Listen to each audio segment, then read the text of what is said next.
Today's episode of the Prosecutors Podcast is brought to you by Progressive. Progressive helps you get a great rate on car insurance, even if it's not with them. They have this nifty comparison tool that puts rates side by side so you choose a rate and coverages that work for you. So let's say you're interested in lowering your rate on your car insurance. Visit progressive.com to get a quote with all the coverages you want. You'll see the rate from Progressive, and then their tool will provide options from other companies, all lined up and easy to compare, so that all you have to do is choose the rate and coverages you like. Progressive gives you options so you can make the best choice for you. You could be looking forward to saving money in the very near future. More money for, say, a pair of noise-canceling headphones, an Instapot, more puzzles, whatever brings you joy. Get a quote today at progressive.com. It's one small step you can do today that could make a big impact on your budget tomorrow. Progressive Casualty Insurance Company and Affiliates. Comparison rates not available in all states or situations. Prices vary based on how you buy.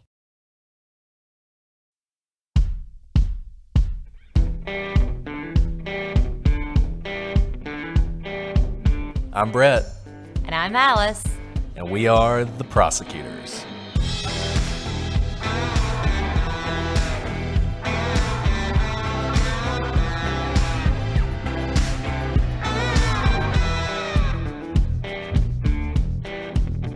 Today on the Prosecutors, we are closing in on the conclusion into our investigation into the death of JonBenét Ramsey.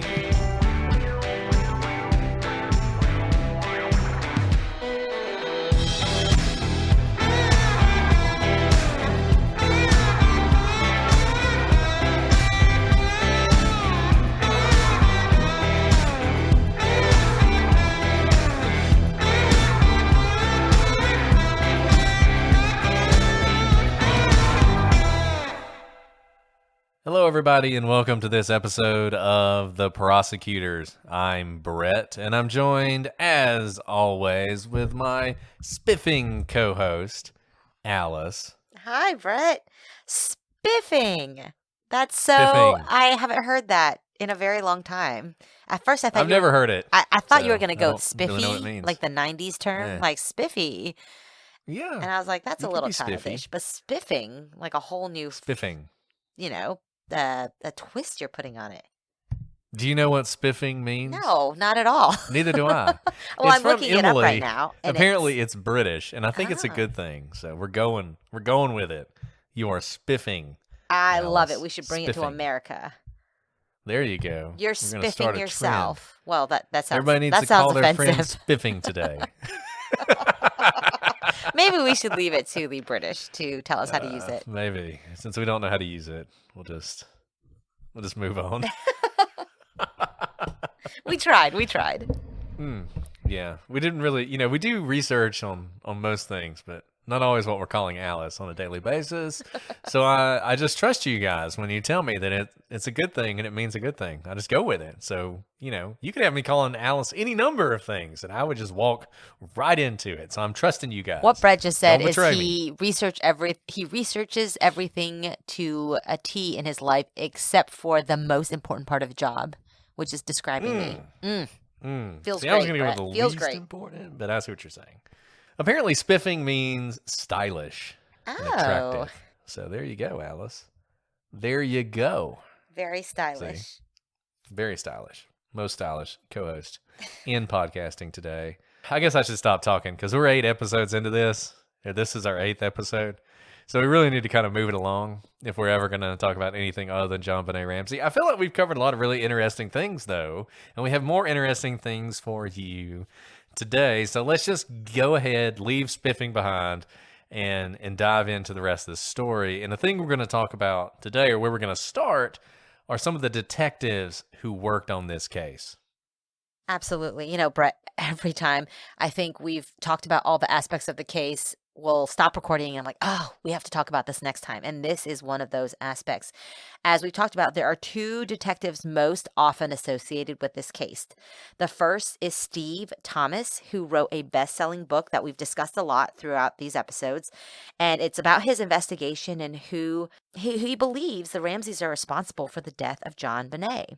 The other is Lou Smith, a retired homicide detective who believed an intruder was responsible for her death. Both have their flaws. Steve Thomas had never investigated a homicide before. That did not make him unusual in Boulder. As we've noted, the city had maybe one homicide a year, and most of those were pretty straightforward, not something as complicated as JonBenét's murder. Thomas had cut his teeth doing undercover investigations in narcotics. He was a good cop and certainly not a novice, but he had never faced something like this before. And it's clear that Thomas's investigation was thorough, at least on the things he cared about. But when it came to investigating suspects other than the Ramseys, he constantly balks. And I think those of you who've read Thomas's book, if you read it closely, you will see this. There is Thomas, he's very clearly a good cop, and he makes a lot of really good points. It's a good book. I enjoyed the book quite a bit, but there's a lot of bias there. And one thing Thomas is constantly doing is he's constantly sort of explaining why they didn't solve the case or why they didn't get an arrest. And some of that is perfectly legitimate. I mean, he spares no punches when it comes to the investigation by the Boulder police and all the things we've talked about and all those shortcomings. He does not try and cover those up. But there's also a feeling of it's not his fault. Like, it's not my fault that nobody was ever arrested. And he constantly says things like, we had probable cause to make an arrest. Why weren't we making arrests? There was all this evidence against Patsy, who he believes is responsible for this. But the thing that is frustrating about the book is he never just comes out and says what all this evidence is. It's a long book. It'll take you a while to read it. And over the course of the book, at various times, he tells you various things that makes him think Patsy is responsible. But you kind of have to string it together yourself. There's never a moment where he sort of builds the case.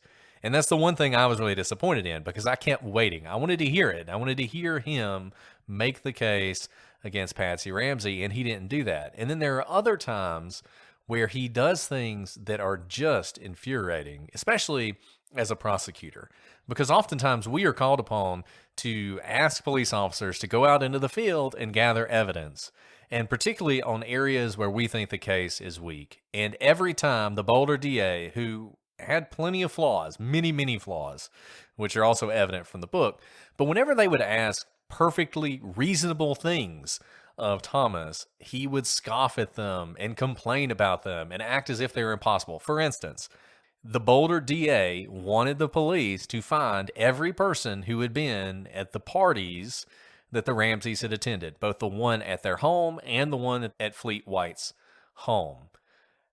Interview all those people and figure out where they were the night of the murder, which is not a big ask. I know that's going to be 100 people probably, and that's a lot of interviews to do, and that's a lot of work, but that is a perfectly reasonable thing to ask when you are trying to narrow down suspects. Another thing he does is whenever other officers are doing their work, he's constantly criticizing them. So a good example of this, we talked about Santa Claus, Bill McReynolds, last time. At some point, the Boulder police officers go out to his house to get a sample of rope that they believe might be consistent with the cord that was used in the garrote. And they go up there and they test it, and it's not a match. And in his book, he talks about how embarrassing this was for them, that they had gone out there and done this and bothered this poor man. And all I'm thinking is, no, that's good police work. Like, you just eliminated a suspect, or at least eliminated one angle on a suspect. But for him, unless it's focused on the Ramseys, he views it as a waste of time. And that kind of tunnel vision is really problematic. Yeah, Brett, that's such a good point. When we hit dead ends in our investigation, we don't get disappointed. It's actually a very necessary checkbox, right? And if someone who I think is the most likely suspect is definitively ruled out because of an investigation step, I breathe a sigh of relief because as the prosecutor, I just stepped away from potentially charging the wrong person. And so to me, while I may be disappointed, like, gosh, I really thought it was this person, and I can definitively rule them out because of, security camera footage, DNA, whatever, I actually breathe a sigh of relief because I'm like, thank goodness, this would have been so much worse if I'd indicted the person, you know, really completely changed their lives forever, put them through a lot, and then realize after the fact I made a mistake. And look, that happens all the time. I mean, you guys would be surprised how often you'll be in the middle of an investigation and you've got evidence in front of you and you're sort of building the narrative in your head because you're always looking for the story. Like, what is the story of the case? And what is the role that the various players had? And sometimes you're at a point where you've got your evidence and you're looking at the story and a certain story starts to form. And then you'll do one more interview or you'll look at one more thing and suddenly it shifts everything. And maybe it doesn't change the story entirely, but it certainly might eliminate somebody who you thought was a bad guy, you thought was a suspect, you thought was a potential target, and suddenly you realize they're not because of that one piece of information. And if you hadn't gotten that information, you might have indicted the wrong person because you had good evidence to support it, but now you have more evidence and you have a better picture and a better understanding of the case. And I struggled with why Thomas was so, because if he's right, I mean, just imagine he's right. Imagine it is Patsy. How valuable would it be if all these people that people constantly go back to as a potential suspect, if he could have definitively removed those people? And the only way to do that is to look into them, to investigate them, to check out their alibis, to see whether or not they have a stun gun or whether or not they have the cord that matches or whatever. That's the only way to do it, to talk to every single person at those parties, figure out where they were. You eliminate all those people, suddenly that telephone call, the 911 call that happened on that one party that we talked about in episode 1, some people think that was a test. Some people think that was the person who was responsible calling 911 to see how long it took the police to respond. I don't think that's the case, but there are people who do. You know how we could have eliminated that? If we identified every single person at the party and figured out that all of them had rock solid alibis. Then we would know for sure that the 911 call was irrelevant. But unless you do that investigation, you're never going to be able to say. Right. And look, we're not all of us are guilty wanting confirmation bias to some degree, but that's what we have to check each other all the time. So the fact that he gets so upset when, or he doesn't want to investigate leads because he thinks it's a waste of time. I don't think it's because he only wants to pin it on the Ramseys. I think it's because he thinks he's so sure of the result that he doesn't want to waste time on other things. And the reality is it's not a waste of time. Alice, we've got a very different kind of sponsor for this episode, The Jordan Harbinger Show, a podcast you should definitely check out since you're a fan of high-quality, fascinating podcasts hosted by interesting people. The show covers such a wide range of topics through weekly interviews with heavy-hitting guests, and there are a ton of episodes you'll find interesting since you're a fan of this show. I'd recommend our listeners check out an interview with Sammy the Bull Gravano. If you're interested in the mob like I am, you will enjoy that one, I guarantee it. Or if you want to know if you're a psychopath and you want something a little bit more scientific than our riddle, check out the Are You a Psychopath episode. There's an episode for everyone, though, no matter what you're into. The show covers stories like how a professional art forger somehow made millions of dollars while being chased by the feds and the mafia. Jordan's also done an episode all about birth control and how it can alter the partners we pick and how going on or off the pill can change elements of our personalities. The podcast covers a lot, but one constant is Jordan's ability to pull useful pieces of advice from his guests. I promise you, you'll find something useful that you can apply to your own life, whether that's an actionable routine change that boosts your productivity or just a slight mindset tweak that changes how you see the world. We really enjoyed the show and we think you will as well. Search for The Jordan Harbinger Show. That's HARB as in boy, IN as in Nancy, GER on Apple Podcasts, Spotify, or wherever you listen to podcasts. This episode is brought to you by Surfshark. This video is not available in your location. Does that sound familiar? If it does, then let me tell you why a VPN is the solution to your problems. A VPN doesn't only increase online privacy, which you need, trust me, and helps you avoid hackers.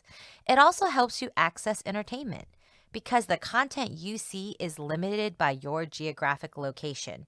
But if you use a VPN, you can change your virtual location and forget about restrictions and censorship. You know, Alice, we all have all these different streaming services we're paying for, and you need to get your money's worth. If you can't find what to watch on Netflix, Hulu, Disney Plus, or some other streaming platform, unlock new libraries with a VPN. Can't watch a YouTube video? Connect to a different location with a VPN. Can't access certain websites or apps through school or office networks? Try a VPN. So try Surfshark risk-free with a 30-day money-back guarantee. Get Surfshark VPN at surfshark.deals/prosecute. Enter promo code prosecute for 83% off and 3 extra months free. You heard me right. 3 extra months for free. That's surfshark.deals/prosecute.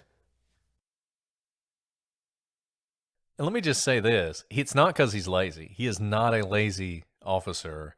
He is not somebody who's looking to cut corners. We've talked about the Routier case a lot, and there is another similarity in that the Boulder Police Department set up surveillance on JonBenét's grave.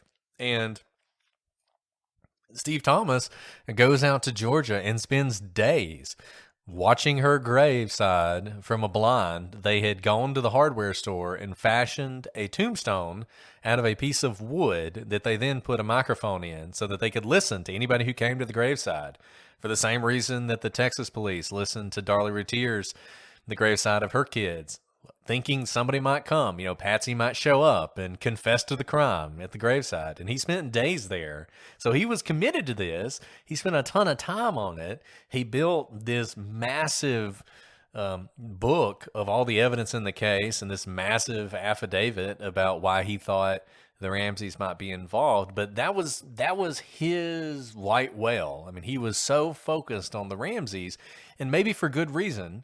Maybe they're responsible and he knew it, but the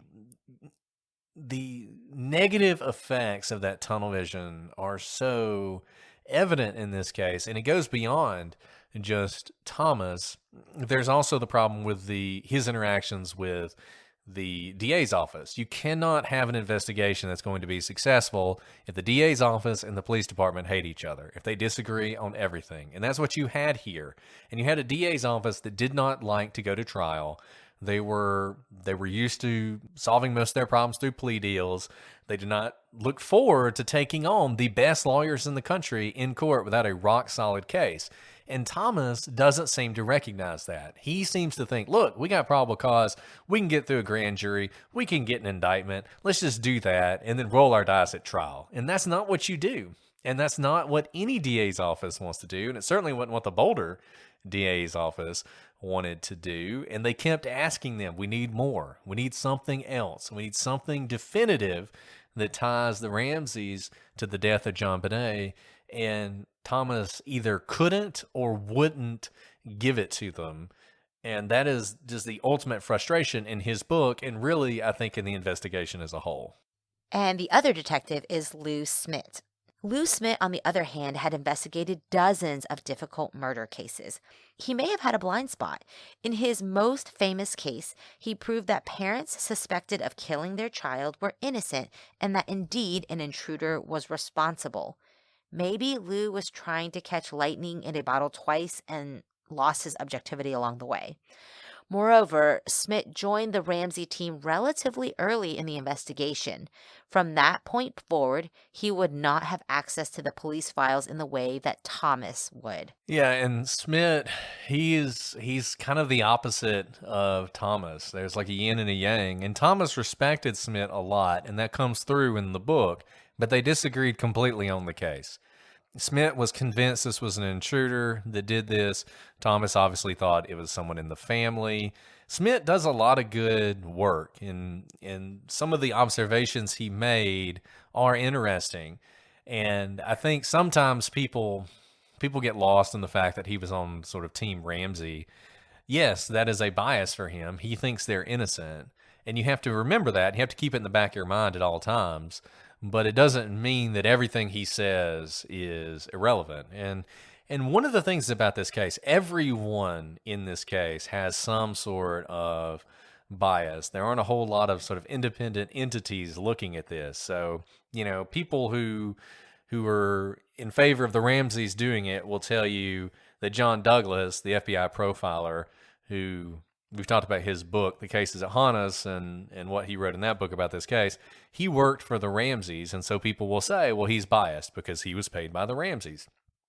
Maybe it was, but then those same people will look at the CBS documentary and the work that was done on that and act like that was all an independent investigation, as if they went into that to conduct an independent investigation when they didn't. They went into it to present this theory that Burke was responsible. And so the people who were on that show, the experts who were on that show, the reason they were on it is because either their theories were going to explicitly say that Burke Ramsey was responsible, or sort of the more implicit, it's possible, right? So you end up having these recreations designed to show that it's possible a 9-year-old could maybe do this kind of damage to a human skull, as if that proves anything. And they're not scientific recreations. They're just recreations designed to prove a point.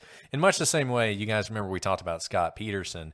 They did the recreation with the boat. And the whole point of the recreation with the boat was to show that there's no way you could throw a body off the boat into the water without sinking the boat. And so they take the boat out there and they do this whole dramatic thing where the guy's trying to dump the body over the side and water's pouring into the boat and he's about to drown and all this other stuff. And that was never allowed into court because it's not scientific. They didn't even use the same kind of boat. It's obvious that the whole point of this was to show that, not to actually demonstrate what would happen, but to reach a conclusion. And you see the same thing in the CBS documentary. And you just have to remember, everybody who's coming at this, from Scott Thomas to the people involved in that documentary to John Douglas, yeah, they do have an angle. And the best you can do is listen to what they say, see if it makes sense, see if it fits with the evidence, and move forward. There's not going to be an unbiased voice in this case. One person I want to briefly mention and then not spend any more time on is John Mark Carr. Those of you who follow this case may remember that in the mid-2000s, John Mark Carr came forward and claimed that he was responsible for the death of JonBenét Ramsey. Carr was a known pedophile. I think at the time he was in Thailand, which many people who are pedophiles will often travel to those areas because the laws there are more, well, it's not that the laws are necessarily more lax when it comes to this stuff, but enforcement of the laws certainly are. And so in the United States, you'll often have prosecutions of people who travel internationally for the purpose of engaging in illegal sexual activity with children. Carr was one of those people. He'd been arrested for that. He was on his way back to the United States, and suddenly he drops this bombshell about how he was responsible for JonBenét Ramsey's death. This was huge news for about a couple days. And then the story completely fell apart. Carr, his story didn't really match anything The DNA that we do have, which is not that much, did not match him. And when you compared what he was saying to what the police knew, his story completely fell apart. And so he is just another example of a phenomenon we have talked about before, where people who are not responsible for a crime will claim that they are. And we often express sort of disbelief that anyone would ever do that. I think with Carr, it's a little different maybe than in a lot of cases. I think Carr saw this. It was a fantasy for him. I mean, it's a sick, right? But this is the kind of person he was. If he could have been involved in that crime, he would have wanted to be, for the notoriety of being the person who had murdered JonBenét Ramsey. And so he attempted to sort of steal that quote unquote glory for himself, but was eventually proven to be a liar. Yeah, this is a really interesting phenomenon. There are more and more media outlets who recognize this kind of perverted desire to be famous for something just horrendous, right? We see this with mass shooters. A lot of media outlets now recognize that they shouldn't really use the mass shooter's name, because that's kind of what the mass shooter wants, is for their name to be on every, tongue in America.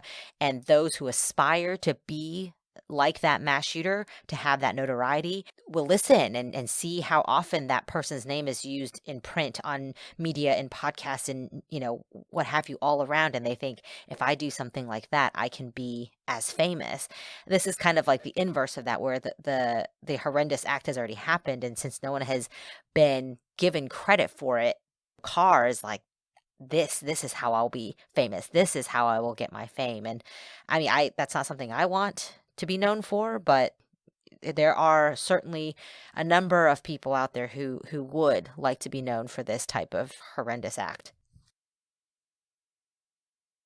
Brett, I gotta tell you, there is no one-size-fits-all solution when it comes to hair care. A product that works wonders for curls might make straight hair limp and greasy. For me, I am always running in and out of court, and my hair gets staticky and dry being in a courtroom all day. But thanks to my personalized Prose routine, I can honestly say I've never been more in love with my hair.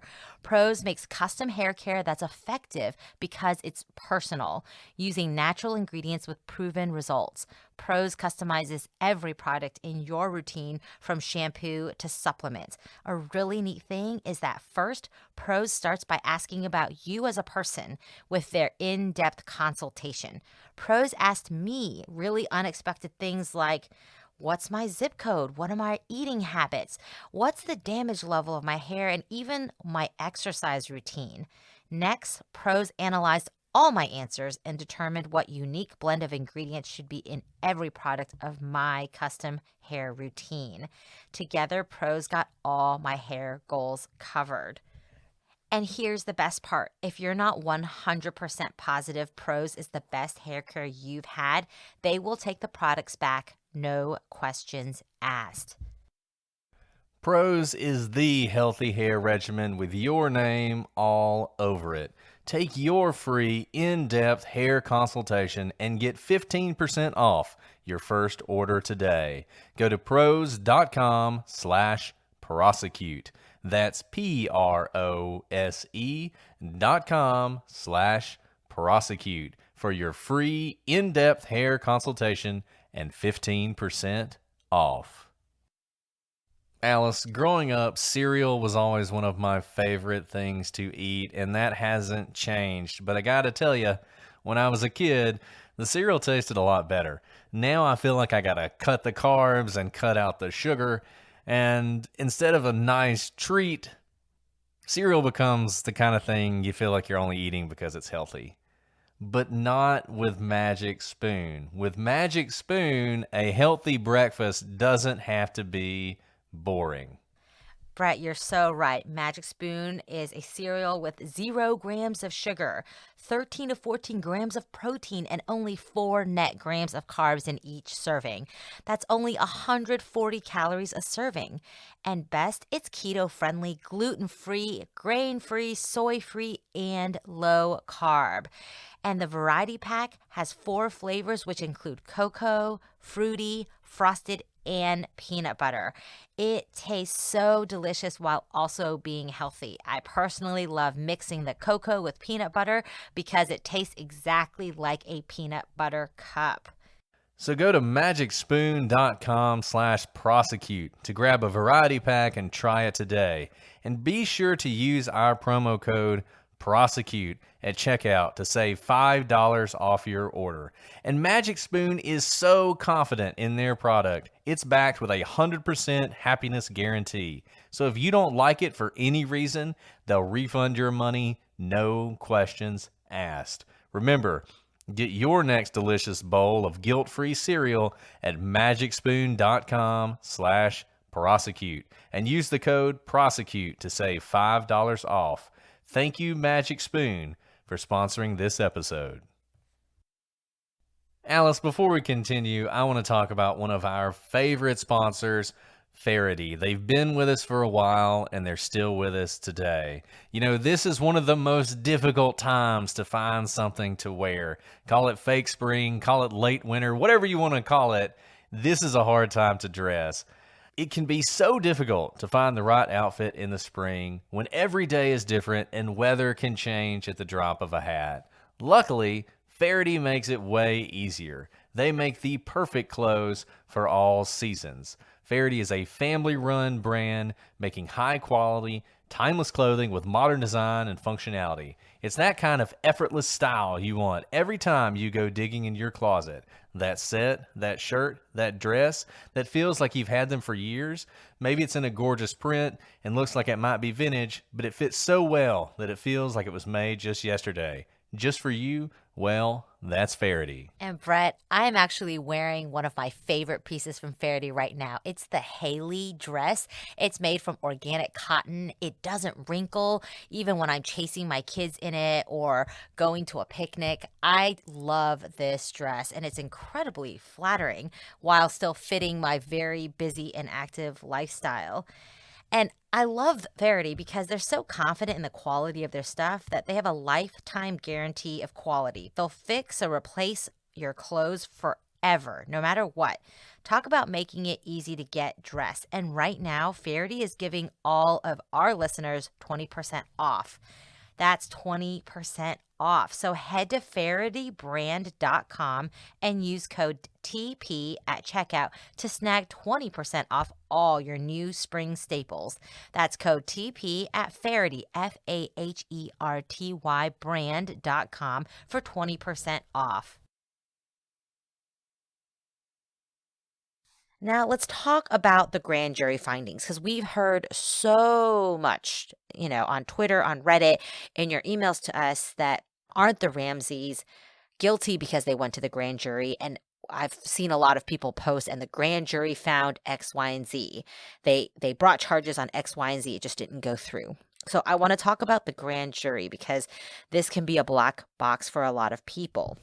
Remember, what happens in a grand jury room is secret. There's grand jury secrecy. But what we do know is in 2013, a judge in Colorado ordered that an indictment signed by the grand jury should be unsealed. Although grand jury operations are ordinarily secret, the judge ruled that because the grand jury had prepared and signed the indictment, this represented an official action that could not remain secret, even though the DA decided not to bring charges in the case. And what the indictment revealed was strange. I'm going to read it to you.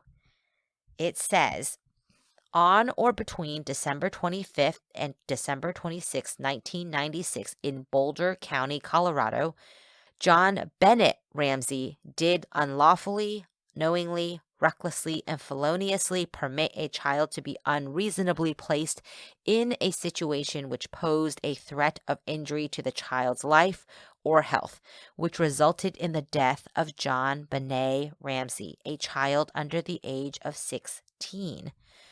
On or about December 25 and December 26, 1996, in Boulder County, Colorado, JonBenét Ramsey did unlawfully, knowingly, and feloniously render assistance to a person with intent to hinder, delay, and prevent the discovery, detention, apprehension, prosecution, conviction, and punishment of such person for the commission of a crime, knowing the person being assisted has committed and was suspected of the crime of murder in the first degree and child abuse resulting in death. On or between December 25 and December 26, 1996, in Boulder County, Colorado, Patricia Poe Ramsey did unlawfully, knowingly, and recklessly and feloniously permit a child to be unreasonably placed in a situation which posed a threat of injury to the child's life or health, which resulted in the death of JonBenét Ramsey, a child under the age of 16.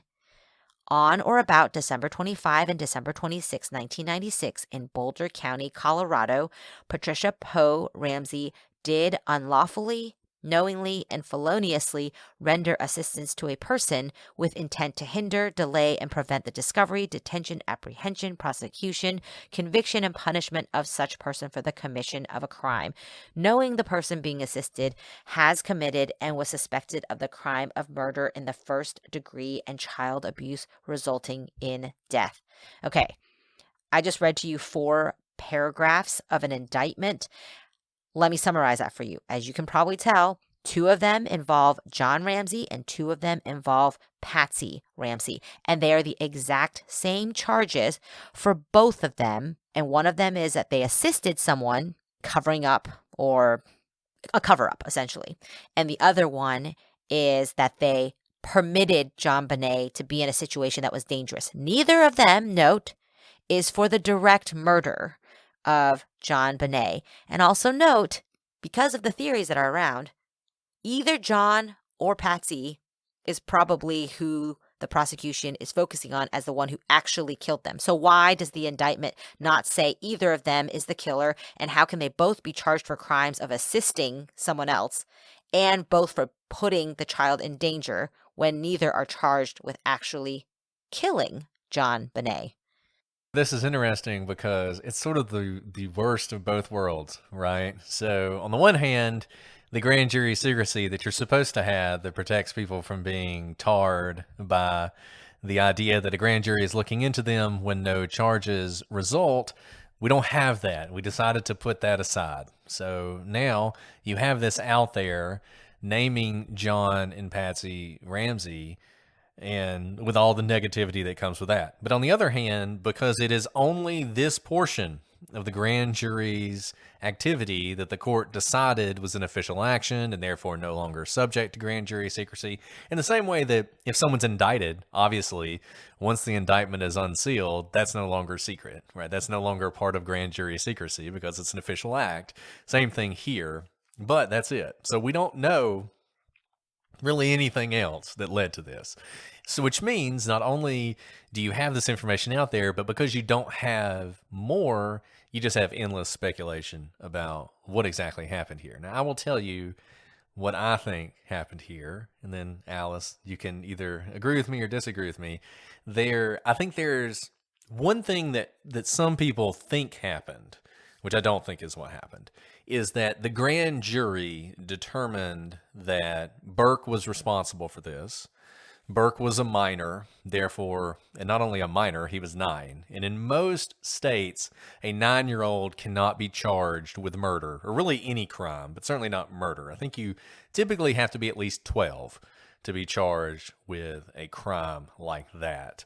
So he can't be charged, which means in this case, basically, the grand jury is saying that his parents helped cover it up. You know, they're probably the ones who did the garrote. And so we're going to charge him with this. That's what some people think happened here. I do not think that's what happened here, personally.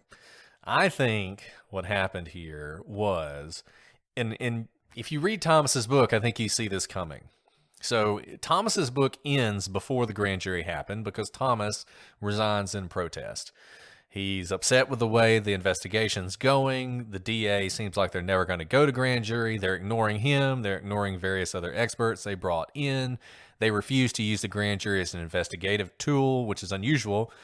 You know, typically you would use the grand jury to get some people testifying in front of the grand jury so you can lock in their testimony under penalty of perjury. They don't want to do that. So he finally leaves.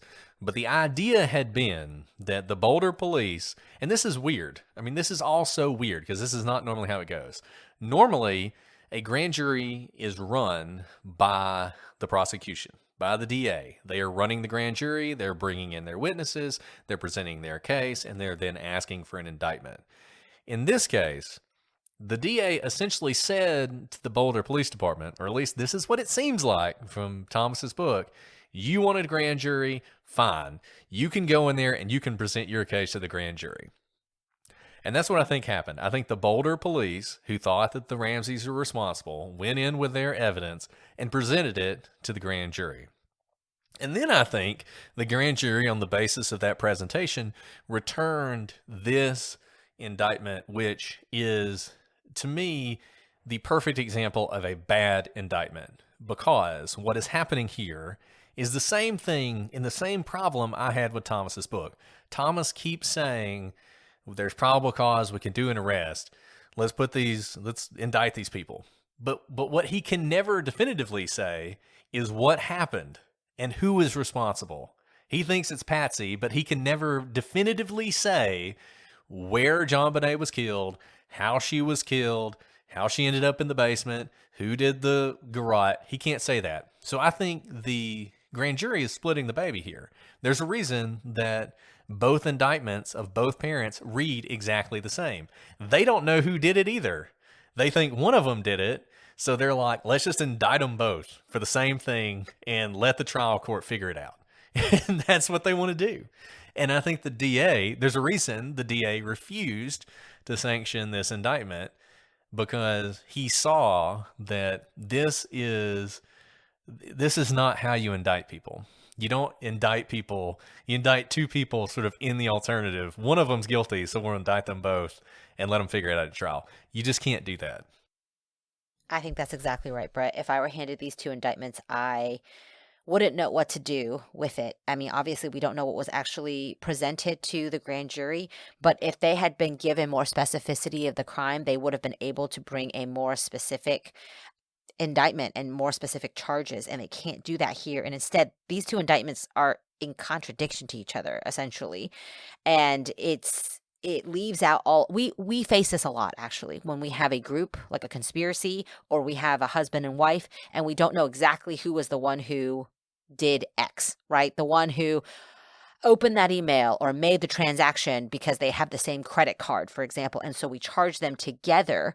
But that's for like credit card transactions, not for the death of a child. And without that level of specificity, you can't go to the grand jury. Remember, sorry, you can't bring that to the petite jury, to trial. All the grand jury needs to indict is probable cause. You know, that's why you have the saying, you can indict a ham sandwich. You know, hopefully that's not actually the case. And no billing a case, which means the grand jury says you do not have probable cause and we will not sign off on this indictment, does happen. But in reality, it happens pretty rarely because the bar is quite low. Now, as prosecutors, we're supposed to go to grand jury knowing we have to meet the hurdle of probable cause, but our case files have far exceeded reasonable doubt. Otherwise, we wouldn't be going to grand jury. What this sounds to me like they're doing is they're like, okay, we can barely trip over probable cause. Let's go there and hope along the way someone cracks or something in the investigation happens that it propels us to reasonable doubt. But I do not believe that when they went to the grand jury for these indictments, they had enough in their files for reasonable doubt, which is why I don't think the DA moved forward with the case. And on Thomas's book, I listened to his book. I typically read some books and listen to some books, and that way I can read multiple books at once. And I was listening to his book on Audible. It's a really good Audible, and I actually recommend it because it really does a good job of capturing Thomas's view of things and all the problems with the case and all the problems with the DA. And one thing that Thomas says over and over and over again in that book is, we have probable cause, we have probable cause, we have probable cause. But one thing he never says, and one thing it's like he never can understand, is that's not enough. That's not enough. That's great. It's great that you got probable cause, but you don't have beyond a reasonable doubt. You just don't. And I don't think anybody thinks you've got beyond a reasonable doubt. I don't care what your theory is on this case and what you think might have happened. If you think somebody in this case is guilty beyond reasonable doubt, I would recommend you go back and reconsider what beyond a reasonable doubt means, because this case is a complete mess. And even this grand jury, you can tell they don't know who did it. Even if they think, they basically accept it was someone in the family. That's their theory. Somebody in the family, not sure who. This is not a conspiracy. They don't charge the two parents with conspiring. They don't even charge them with aiding and abetting a specific person. They don't say, John Ramsey, aiding and abetting his wife, Patsy Ramsey, or whatever. They don't do that. They just charge a sort of very vague thing, like they were somehow involved, not really sure how. And that's why this didn't go through. It's not because, as Thomas often claims, that the DA is just so biased and they were in the pocket of the Ramseys the whole time. I mean, maybe they were, but objectively speaking, they made the right decision not to attempt to go forward with this. I don't even know how you would present this case to a jury. I mean, you can't just show up and say, well, somebody did it and it was probably one of them, so you guys pick which one you think is guilty. Like that's never going to work. They never even would have made it to a jury. They would have gotten ran out of the courthouse if they had tried to bring this indictment to trial. And, we don't know the politics behind it, but obviously this case got immense press as soon as it happened. The nation was following this, and there was probably so much internal politics and infighting, all wanting the same thing, right? Everyone wants this case solved. Everyone wants there to be justice for JonBenét. And presenting this type of indictment to the grand jury may have been the result of some convoluted infighting, may have been the result of feeling pressure from the public. We don't know all the decisions that go into this, and typically those shouldn't affect how you proceed in the grand jury and how you proceed with prosecuting a case. But the reality is this is not a case like any other. This truly was a case in a class of its own because of the media frenzy around it, even at the time. Prosecutors and grand jurors are normal people who have feelings. When you guys leave really negative reviews about us, it kind of hurts our feelings. When people say mean things about us in court, we have to be professional, but we're humans. We have feelings. And it is difficult to see how anyone working on this case could shut out the immense attention that was being focused on them. So it may just be they stumbled towards the grand jury with this imperfect indictment because at least they were doing something. I think there was a lot of pressure on the Boulder DA to at least have a grand jury. It's interesting. You will occasionally see a grand jury that is held specifically for the purpose of no-billing a case. One case where you saw that, you guys might remember back in 2014, Michael Brown, who was an African-American man, was shot and killed in Ferguson, Missouri. It led to a lot of unrest. There were some riots. But afterwards, there was a lot of information that came out that indicated that the police officer who was involved might have been justified in using his weapon in that case. And what happened, a grand jury was called. The prosecution sort of put on its case about what happened, but then at the conclusion of the grand jury actually recommended to the grand jury that they no bill, which means that they not return an indictment against the police officer in the case. And the idea was, we're going to present this to a grand jury. At the end of the day, the grand jury will decide, but we as the prosecutors are saying we don't think there's a case here. And the grand jury did return a no bill in that case. And that happens in very rare instances. In this case, I think you have something in the middle. I think you had a prosecution that went in that was not asking for a no bill, but they weren't asking for a bill either. They weren't asking for a true bill, which is what you call it when someone's indicted. They kind of just left it to the police, which, like I said, is very weird. It's a very strange thing. And I think the police really did come in and present kind of the story that you see in Thomas's book, that, in their perspective, there's no evidence of an intruder. There's some circumstantial evidence. There's Patsy wearing the same clothes. There's the fiber evidence. There's the perceived unusual activity by the parents, the fact that they won't talk to the police, just all the things that you've heard about. And those were the things they presented to this jury. And I think the grand jury, like Alice said, there's a lot of emotion. People want to do something. They don't want this young girl to die, to be murdered, and no one ever be held responsible. So if the police are coming in and saying to you, look, it was one of the parents, not sure which one, but it was one of them, an indictment that's basically they did it together somehow is really attractive, I think, to a lay person, which is what a grand jury is. I mean, grand jurors are just like everybody else. They're just regular people off the street. And I think that's why it was attractive to them. But I think once the DA got that, a DA who was already really hesitant to bring any charges against the Ramseys in this case, once they saw that, they're just like, no, we can't do this. And they sort of expected, we'll just say no, this will go away, and nobody will ever know.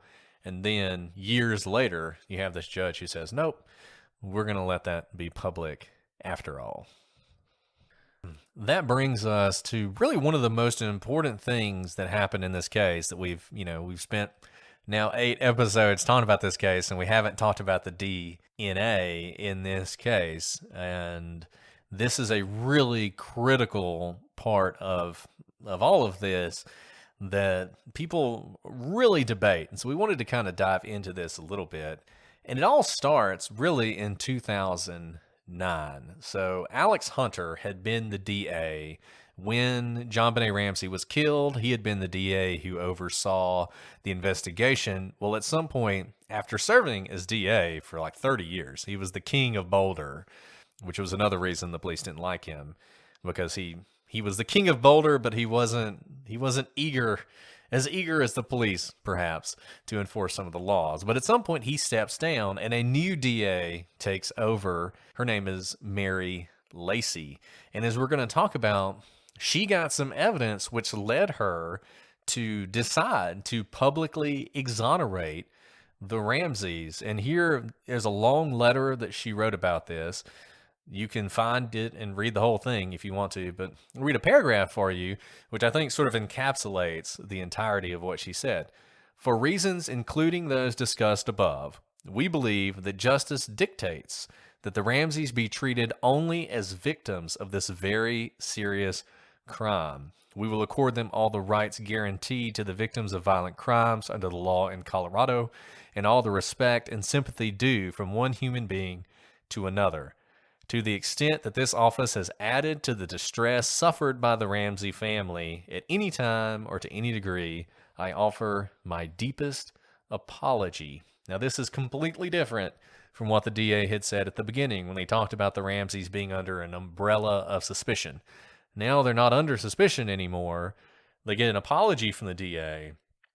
They're treated only as victims. They are not suspects at all in the eyes of the Boulder Police Department. And one of the real bases for this decision was some new DNA evidence. Yeah, Brett, this is huge. They aren't just saying they're no longer suspects. They're saying they are exonerated. That's a huge step forward. Of course, this isn't like the Cosby case. I don't think they're saying we'll never prosecute you, because obviously if they get new information, they'll change their tactic. But to publicly say, not only are you no longer suspects, but we're going to clear your name, is something you hardly ever see. And I'm surprised they took the step, to be honest, but I guess I'm glad they did it if they felt so strong within their investigation. Because remember, you don't have to show anything of your deliberative process as the prosecution. Even if they had exonerating evidence, they didn't have to say anything about it, right? But they chose to do this. Yeah, and I think the fact that they chose to do it, this decision's been widely criticized by people who think the Ramseys are involved. But the fact they chose to do it says a lot to me, because they didn't have to do it.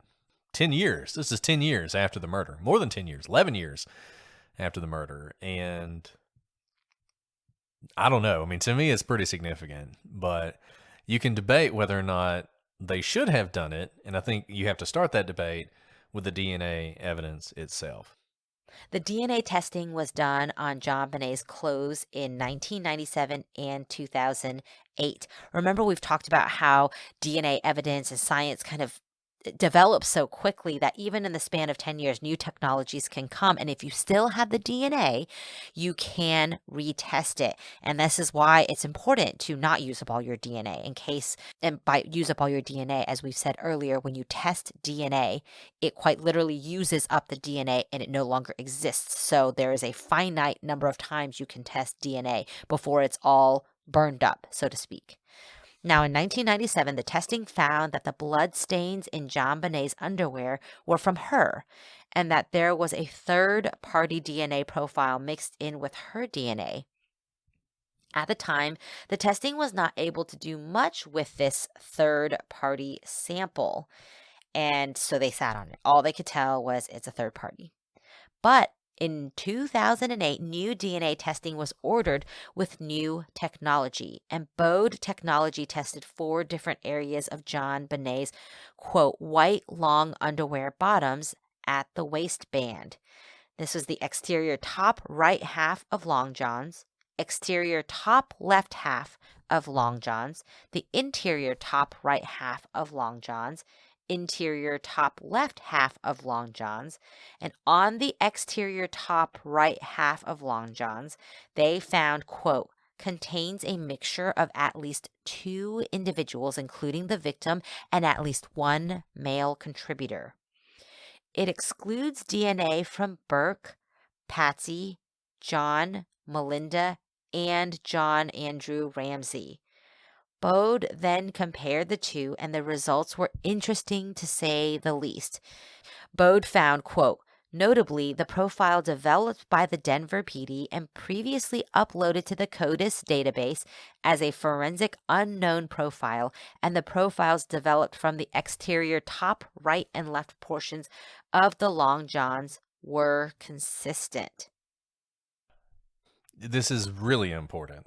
And honestly, I feel like people often underplay how important this is. We have talked about, and a lot of people talk about, the DNA that was found in JonBenét's underwear and how it is a third party and how it is not a match for any of the members of the family. And some people have said, well, maybe it's just random DNA. Maybe it's DNA from the manufacturer. Maybe it's the DNA from somebody who put the underwear in the packaging. Could be a DNA from any number of people. And sort of the argument is, see, it could be anybody, so therefore it doesn't mean anything. Now, I just want to start off by saying that is a fallacy. It certainly may be the case that the DNA comes from a third party. But when you find DNA, and by a third party I mean an uninvolved third party, that could happen.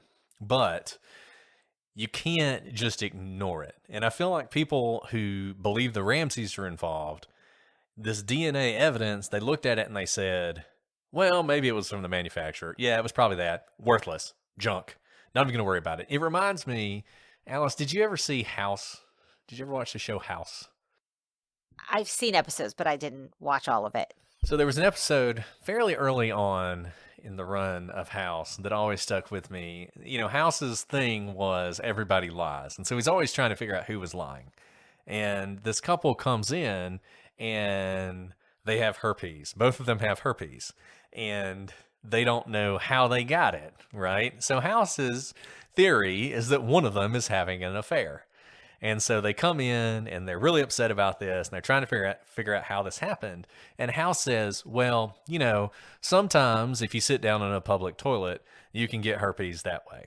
And the husband says, oh, I bet that's how it happened. And the wife's like, that's the stupidest thing I've ever heard. What are you talking about? And House immediately says, he did it. He was the one having the affair. Because when given this limb, this barest reed to grasp onto, he'd immediately jumped on it. Whereas the wife is like, no, that doesn't make any sense. And in a way, that's kind of confirmation bias, in action. Because you have the wife who's actually looking at it critically and not accepting whatever would fit her theory. And then you have the husband who really needs a theory other than I was having an affair. And as soon as he gets it, he grabs onto it. I feel like the same thing here. People who want the Ramseys to be involved need this DNA to be irrelevant. So they grab onto the possibility that it's random DNA. Random DNA happens, and it could be random, but you can't ignore it, and you really can't ignore it after this 2008 testing, because what happens is this company looks not at the DNA that was in the underwear, but the DNA that was on the waistband of these long johns that JonBenét was wearing, and they find DNA that is consistent with the DNA in the underwear. And it is not the case, and it is basically impossible to believe that the random, uninvolved third party would leave DNA in both places. If there's DNA that is the same, that's in the underwear and that's on the waistband, then that is almost certainly from someone who was involved in the crime, and that DNA doesn't fit any of the family members. And that's huge. Now here's one caveat. It's not the same. It's consistent. We've talked about this before, and we've talked about DNA before, and DNA is not magic. So we don't have great DNA samples here. If, as I recall, I think there are 13 markers in the sample from the underwear and 10 from the waistband. There's enough overlap that it's consistent, which means you have overlapping markers, which lead the DNA folks to think this is consistent, likely the same, but they can't say for certain because they don't have the complete sequence. If they had the complete sequence, they could say for certain that it's the same within, 1 in 50 trillion or whatever. They can't say that here. They don't give us a number, so we can't say exactly what it is. But the fact that you have consistent DNA in these two places, these very sensitive places in a murder that likely involved a sexual assault, means that that is really powerful physical evidence for this being an intruder.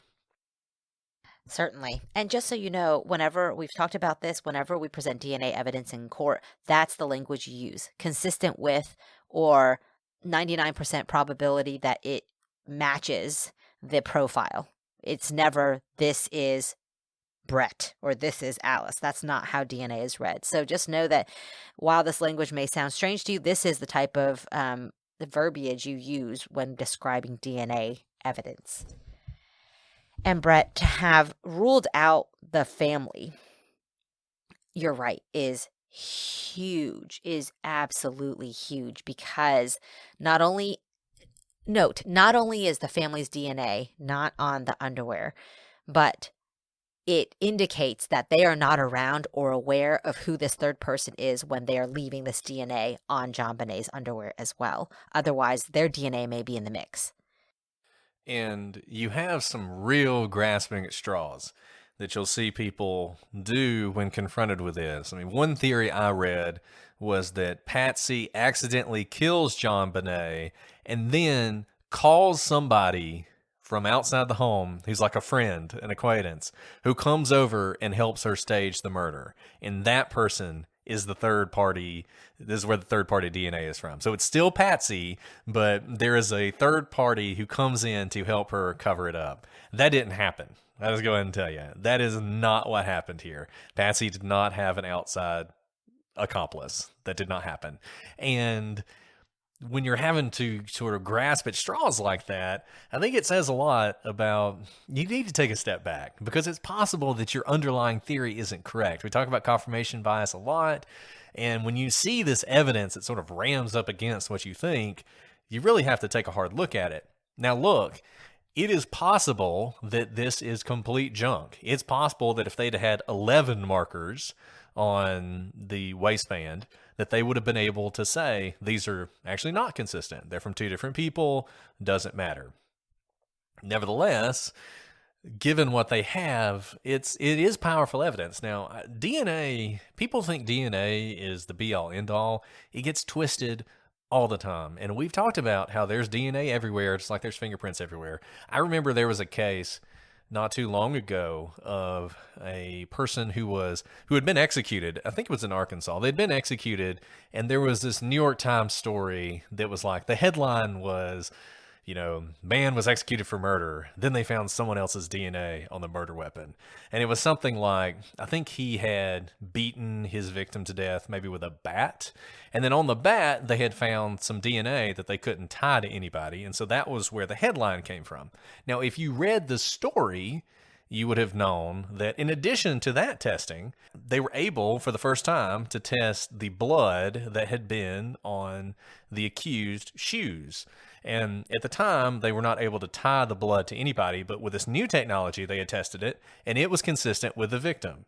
To me, finding blood consistent with a victim was far more powerful than finding random DNA that was not consistent with the accused on the murder weapon, because that was probably just random DNA, whereas the blood of the victim wasn't random.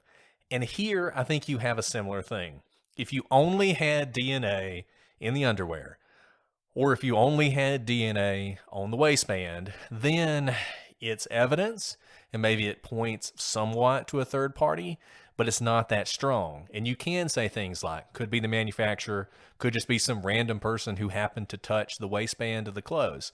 But once you have that consistency between the two places, then that is much stronger.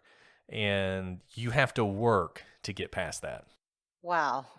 I know people are going to have a lot of thoughts about this episode, Brett. We've talked about grand jury, DNA. I'd love to hear your thoughts. And guys, guess what? We really have reached the part of our outline about theories, but that's going to be next time. That's right. Next episode, the last episode, episode 9, will be all theories. And we're going to have an entire episode to talk about the theories in this case and really dive into them and dive into how the evidence that we've talked about up to this point fits with the various theories that people have in the various suspects that people have. Really interested to hear what you guys think about what we've talked about so far. If you love this case, I'm sorry that it's coming to an end. If you hate this case, congratulations. In a mere 2 weeks, we'll be on a new case. But for now, if you have thoughts, reach out to us, prosecutorspod@gmail.com, @prosecutorspod for Twitter, Facebook, Instagram. Check us out on Reddit.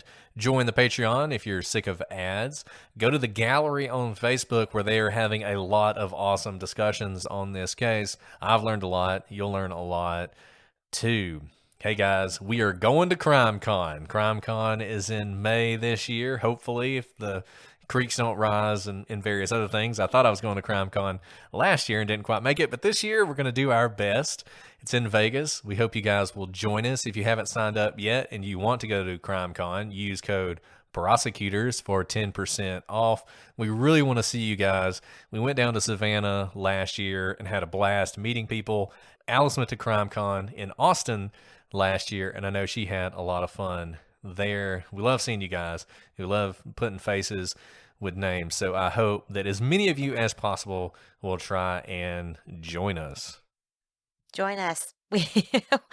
We missed you so much last year, Brett, but I promised everyone last year that you would definitely make it this year, and I think we're going to make good on that promise. I love Vegas. We'll get a craps table together and play all night long. I can't wait.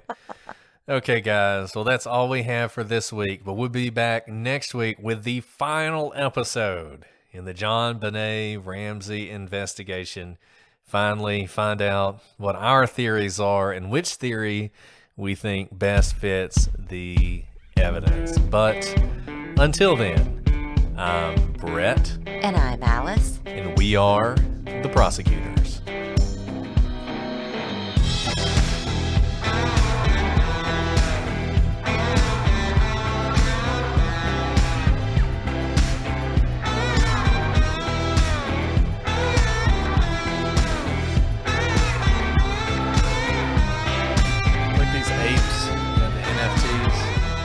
Justin Bieber just bought an NFT ape for $1 million.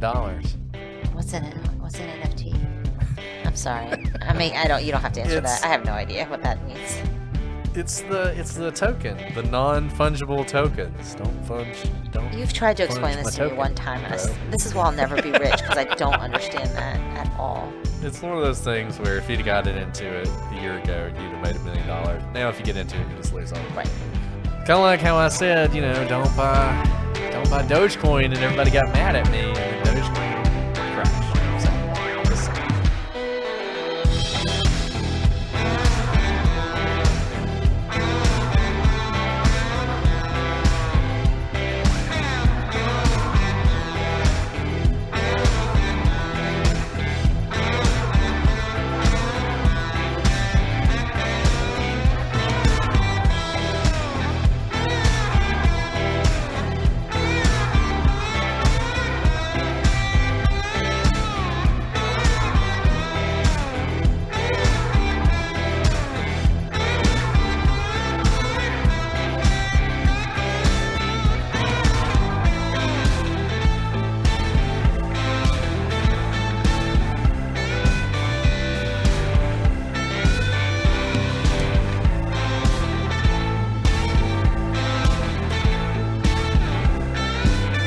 buy the Bored Ape NFT and it's going to crash. Just right-click on it and copy it. You'll own one, and you can say, "Look, I have a Bored Ape." It's great. Sorry, I digress. Okay. So you ready to start? We gotta clear that moneymaker.